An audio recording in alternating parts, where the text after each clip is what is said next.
ህፃናትም ሆነ አዋቂዎች ላይ የጨጓራ ህመም ሊያመጡ የሚችሉ 6 አደገኛ ዘመን አመጣሽ ምግቦችን እንገራችሁ። በነገራችን ላይ ህፃናትም ልክ እንደ አዋቂዎች ሁሉ የጨጓራ ህመም ሊይዛቸው ይችላል። ይህ ብዙዎች ማንረዳው ነገር ነው። ህፃናትም የጨጓራ ህመም ይይዛቸዋል። በተለይ ደግሞ ጠዋት ከምግብ በፊት ሆዴን አመመኝ የሚሉ ልጆች አብዛኞቹ ሲመረመሩ የጨጓራ ኬዝ ይገኝባቸዋል። አሁን ዘመን አመጣሽ ምግቦች በየቤታችን ገብተዋል። በተለይ ደግሞ እነዚህ ዋና ያልኳቸው 6 ምግቦች ኦልሞስት ሁላችን ቤት የሚገቡና በየካፌው የምንጠቀማቸው ወይ ሳናቅ ደግሞ ቤት ውስጥ እያዘጋጀን ለልጆቻችን እንዲሁም ለኛ የምንጠቀመው ነገር ነው። ብዙዎቹ የጨጓራ ኬዝ ያስከስታሉ። በረጅም ጊዜ ቆይታ ደግሞ የተወሰኑት ኬሚካሎች ለካንሰር፣ ለአላስፈላጊ ውፍረትም ለሌሎችም ያጋልጣሉ። ታዲያ እነዚህ አደገኛ የሚባሉ ምግቦች የትኞቹ ናቸው? ይህንን እነግራችኋለሁ። እስከ መጨረሻው ይህ ቪዲዮ ተመልከቱ። ሰላም ጤና ይስጥልን። ዶክተር ፋሲል ነኝ፣ ስፔሻል ሐኪም ከብሩክ ኪድስ ልዩ የህፃናትና ታዳጊዎች ክሊኒክ። በዛሬ ቪዲዮ ስለነዚህ አደገኛ የሚባሉ ምግቦች ነው የምነግራችሁ። ምርጡ ለህፃናት ይባል የለ ብዙ ጊዜ ምርጥ የምንለው እኛ ከውጭ የምንገዛው ከሱፐርማርኬት የምንገዛው ነገር በጣም ውድ የሆነ ነገር በጣም ምርጥ ብለን እናስባለን። ግን እንደዛ አይደለም። ህፃናትም ሆነ አዋቂዎች መመገብ ያለባችሁ ፍጹም ተፈጥሯዊ የሆኑ ምግቦችን ከገበያ የተገዙ ፕሮሰስ ያልሆኑ ከፋርም ላይ ወይም ከገበሬው ቀጥታ የመጡ ቢሆኑ ይመከራል። ለመሰላችሁ እነዚህ ፕሮሰስ የሆኑ ምግቦች በኬሚካል የታጨቁ ናቸው ብዙዎቹና እነዛ ኬሚካሎች ደግሞ የራሳቸው ጉዳት አላቸው። ታዲያ እነዚህ ኬሚካሎች የትኞቹ ናቸው እነግራችኋለሁ። በነገራችን ላይ አንድ ነገር ልንገራችሁ። ዘመናዊነት ማለት ዘመን አመጣሽ ምግቦችን በሙሉ መጠቀም ሳይሆን እየመረጡ የሚጠቅሙ ነገሮች ብቻ መውሰድ ማለት ነው። ስለዚህ ዘመናዊ ምግቦች በሙሉ ጠቃሚ ላይሆኑ ይችላሉ። ስለዚህ ወደ ዋናው ፖይንቱ ከመግባቴ በፊት አንድ ነገር ልንገራችሁ። ብሩክ ኪድስ ልዩ የህፃናትና ታዳጊዎች ክሊኒክ ከሰኔ 1 ጀምሮ የ24 ሰዓት አገልግሎት ይጀምራል። በዚህ ክሊኒክ እጅግ ዘመናዊ የሚባል ላቦራቶሪ ያለው ሲሆን በተለይ ከህፃናት ህክምና ጋር የተገናኙ እጅግ ውስብስብ የሚባሉ ትልልቅ ላቦራቶሪ ማሽኖችን አስገብተናል።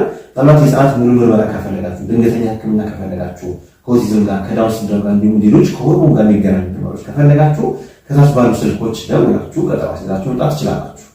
የመጀመሪያውና ከባድ የሚባሉ ዘመን አመጣሽ ምግቦች የሚባሉት በቀለም የተቀነባበሩ ኩኪሶችና ጣፋጭ መልኮች።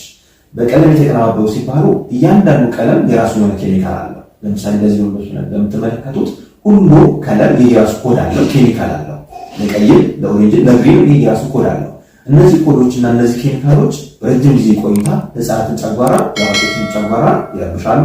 እንዲሁም አንዳንዶች ይህን ካንሰር የማምጣት ሁሉ ብቃት እንዳላቸው ጥናቶች ያረጋግጣሉ። በዚህ ምክንያት አሜሪካ ደርሳበት ከአንድ ወር በፊት እነዚህን አርቲፊሻል ዳዮች ወይም ፔትሮሊየም ቤዝድ የሆኑ ኬሚካሎችን ሙሉ ለሙሉ ከገበያ እንደሚጠፉ መግለጫ ወጥታለች።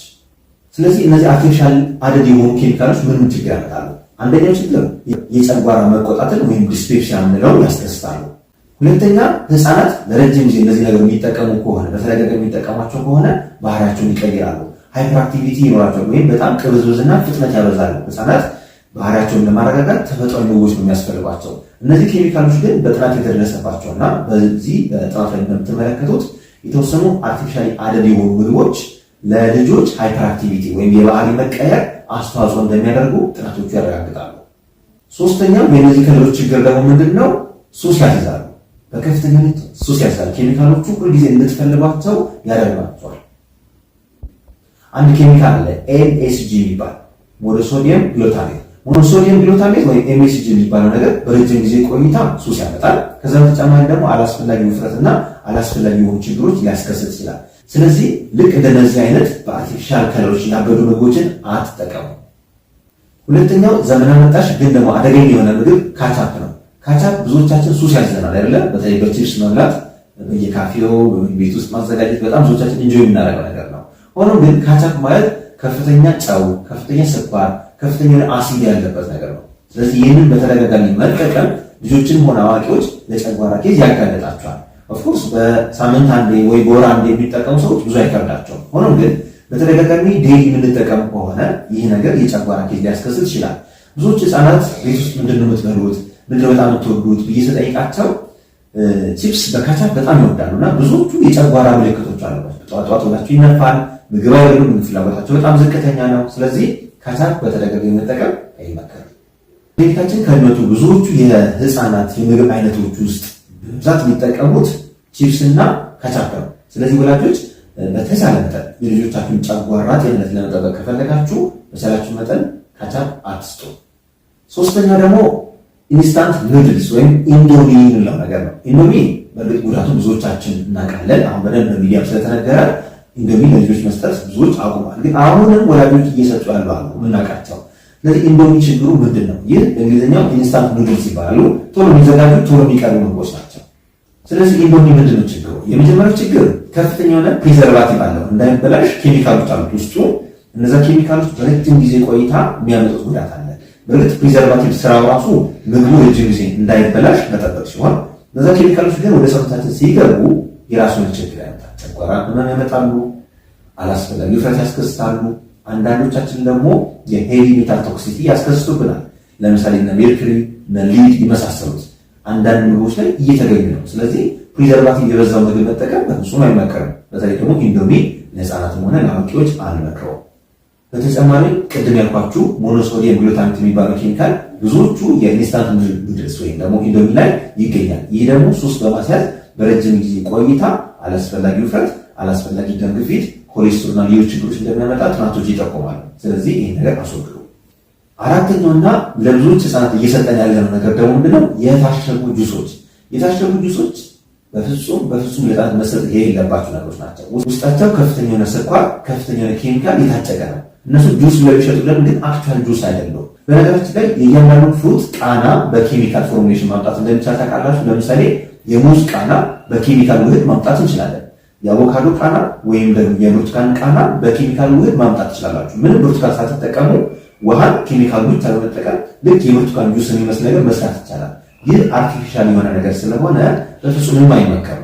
ምክንያቱ ደግሞ ኬሚካል ብቻ ሳይሆን ከፍተኛ ፕሪዘርቫቲቭ አለው፣ ከፍተኛ ስኳር አለው። ልጆችን ደግሞ የምግብ ፍላጎት ይቀንሳል፣ የጨጓራ ኬዝ የሚያስከስትባቸዋል። ስለዚህ የታሸጉ ጁሶች በተለይ ደግሞ አሁን በየሚዲያው በትልቅ ሚዲያዎች ራሱ እየታወቁ ነው የሚገኘው። በዘፈኖች በዳንስ እየሸወዱ ነው ያለው እና በፍጹም ለልጆቻችሁ ይህ ነገር ገዝታችሁ አትስጡ። ለአዋቂዎችን ባትጠቀሙት እመክራችኋለሁ። አምስተኛው ምግብ ደግሞ በርገርና ፒዛ። በርገርና ፒዛ ብዙዎቻችን እንወዳለን አይደለም? አዎ በጣም ኢንጆይብል ነው፣ ግን ደግሞ ፕሮሰስድ ነው። እስኪ ከበርገር እንነሳ። በርገር ስጋው ፕሮሰስድ ነው፣ የተቀነባበረ ነው። ምናልባት ረጅም ጊዜ ቆይታ ረጅም ጊዜ የሚቀመጥ ከሆነ የማይፈለጉ ኬሚካሎች ሊኖሩት ይችላሉ። ስንዴው ፕሮሰስድ ነው፣ ያ ማለት ፉርኖ ዱቄት ነው። ፉርኖ ዱቄት ነው፣ ፕሮሰስድ ነው። ፋይበር የለው፣ ከፍተኛ ሹገር ይኖረዋል። ሶስተኛው ደግሞ ቺዝ የምንጠቀመው ቺዝ ሊሆን ይችላል ወይ ዘይት ሊሆን ይችላል። እነዚህ አብዛኞቹ ፕሮሰስ ሊሆኑ ናቹራል ያልሆኑ ነገሮች ናቸው እና እነዚህ በተደጋጋሚ የምንጠቀማቸው ከሆነ የሚያስከስተል ጨጓራ የማስወጣት በረጅም ጊዜ ቆይታ ደግሞ አላስፈላጊ ስብ ወይም ውፍረት እንዲከማች ያደርጋል። ፒዛንን እንመልከት። ፒዛን እንደዚህ ፕሮሰስድ ነው። ስንዴውን ፕሮሰስድ ነው፣ ስጋውን ፕሮሰስድ ነው። አብዛኞቹ ከላይ የሚደረጉትም ነገሮች ቺዝን ጨምሮ ፕሮሰስድ ናቸው። ስለዚህ ሲታዩ ቢያምሩ ወይም ለመብላት በጣም ቢያጓጉ ተደጋጋሚ ለህፃናት መሰጠት የለባቸውም።